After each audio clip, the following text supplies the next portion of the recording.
Hi welcome to my kitchen. Hi friends, ಇವತ್ತು ಅವರೆಕಾಳು ಆಲೂ ಕುರ್ಮಾ ಹೇಗೆ ಮಾಡೋದು ಅಂತ ತೋರಿಸ್ಕೊಡ್ತೀನಿ. ಆಲ್ಮೋಸ್ಟ್ ಅವರೆಕಾಳು ಸೀಸನ್ ಸ್ಟಾರ್ಟ್ ಆಗಿದೆ. ನಾನು ಇದಕ್ಕೆ ಅವರೆಕಾಳಿನ ಗೀ ರೈಸ್ ಮಾಡ್ಕೊಂಡಿದ್ದೆ. ಅದಕ್ಕೆ ಅವರೆಕಾಳಿನ ಆಲೂಗೆಡ್ಡೆ ಹಾಕಿ ಕುರ್ಮಾ ಮಾಡ್ಕೊಂಡಿದ್ದೀನಿ. ತುಂಬ ಚೆನ್ನಾಗಿರುತ್ತೆ. ಒಂದು ಸತಿ ಟ್ರೈ ಮಾಡಿ. ಚಪಾತಿ, ದೋಸೆ, ಇಡ್ಲಿ ಜೊತೆಗೂ ಚೆನ್ನಾಗಿರುತ್ತೆ. ಹೇಗೆ ಮಾಡ್ಕೊಳ್ಳೋದು ಅಂತ ನೋಡ್ಕೊಳ್ಳೋಣ. ಮೊದಲು ಮಸಾಲೆ ರುಬ್ಕೊಳ್ಳೋಣ. ನಾನು ಒಂದು 4 ಸ್ಪೂನಷ್ಟು ತೆಂಗಿನ ತುರಿ ಹಾಕೋತಾಯಿದ್ದೀನಿ.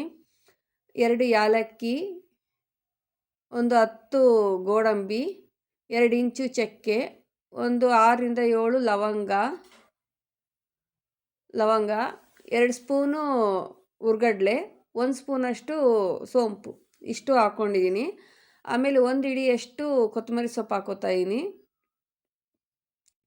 1 ಗೆಡ್ಡೆ ಬೆಳ್ಳುಳ್ಳಿ, ಒಂದು ಅರ್ಧ ಇಂಚಷ್ಟು ಶುಂಠಿ, 3 ಈರುಳ್ಳಿ, ಒಂದು 3ರಿಂದ 4 ಟೊಮೊಟೊ ಹಣ್ಣನ್ನ ಕಟ್ ಮಾಡಿ ಹಾಕೋತಾಯಿದ್ದೀನಿ. ಇದನ್ನು ನುಣ್ಣಗೆ ರುಬ್ಕೊಳ್ಳೋಣ. ಆಮೇಲೆ ಒಂದು ಕುಕ್ಕರ್ ಇಟ್ಕೊಂಡು ಸುಮಾರು ಒಂದು 5ರಿಂದ 6 ಸ್ಪೂನಷ್ಟು ಎಣ್ಣೆ ಹಾಕ್ಕೊಂಡಿದ್ದೀನಿ. ಅದಕ್ಕೆ ಒಂದು 4 ಈರುಳ್ಳಿನ ಸಣ್ಣ ಕಟ್ ಮಾಡಿ ಒಗ್ಗರಣೆಗೆ ಹಾಕೋತಾಯಿದ್ದೀನಿ.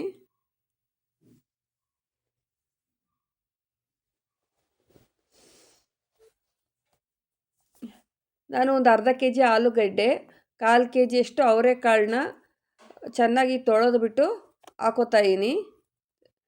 ಆಲೂಗಡ್ಡೆ ಸ್ವಲ್ಪ ದಪ್ಪ ದಪ್ಪನೇ ಕಟ್ ಮಾಡ್ಕೊಳ್ಳಿ.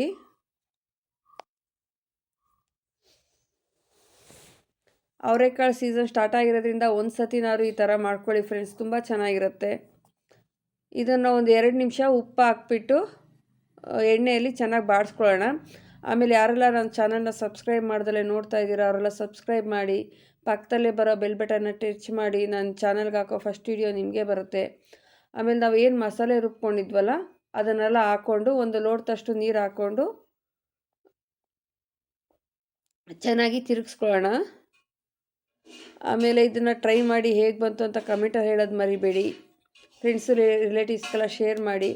ಆಮೇಲೆ ನಾವು ಮನೆಯಲ್ಲಿ ಸಾಂಬಾರು ಪೌಡರ್ ಬಳಸ್ತೀವಲ್ಲ ಅದನ್ನೇ ನಾನು 3 ಸ್ಪೂನ್ ಹಾಕೋತಾಯಿದ್ದೀನಿ.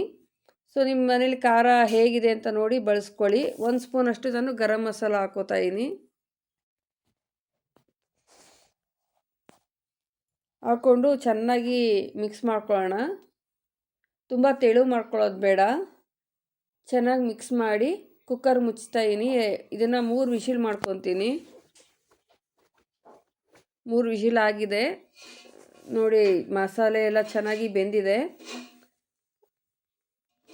ಸೊ ಅವರೆಕಾಳಿನ ಆಲೂ ಕುರ್ಮಾ ರೆಡಿಯಾಗಿದೆ ಫ್ರೆಂಡ್ಸ್. ಇದನ್ನು ದೋಸೆ, ಇಡ್ಲಿ, ಚಪಾತಿ, ರೊಟ್ಟಿ ಯಾವುದ್ರ ಜೊತೆಗೆ ಬೇಕಾದ್ರೂ ತುಂಬ ಚೆನ್ನಾಗಿರುತ್ತೆ. ಬಟ್ ನಾನು ಇದು ಗೀ ರೈಸ್ ಜೊತೆಗೆ ಮಾಡ್ಕೊಂಡಿದ್ದೆ.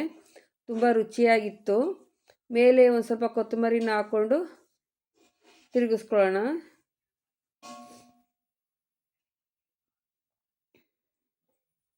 ಸೊ ಇದನ್ನು ಸರ್ವ್ ಮಾಡೋಣ ಫ್ರೆಂಡ್ಸ್. ತುಂಬ ಚೆನ್ನಾಗಿ ಬಂದಿತ್ತು. ನೀವು ಒಂದು ಸತಿ ಟ್ರೈ ಮಾಡಿ ಹೇಗೆ ಬಂತು ಅಂತ ಕಮೆಂಟಲ್ಲಿ ಹೇಳೋದು ಮರಿಬೇಡಿ. ಹೀಗೆ ನಾನು ಈಸಿ ರೆಸಿಪೀಸ್ಗೆ ನನ್ನ ಚಾನಲ್ನ ಸಬ್ಸ್ಕ್ರೈಬ್ ಮಾಡೋದನ್ನ ಮರಿಬೇಡಿ. ಇಷ್ಟೊತ್ತು ನನ್ನ ವಿಡಿಯೋ ನೋಡಿದ್ದಕ್ಕೆ ತುಂಬ ಧನ್ಯವಾದಗಳು ಫ್ರೆಂಡ್ಸ್. ಹೀಗೆ ಸಪೋರ್ಟ್ ಮಾಡ್ತಾಯಿರಿ.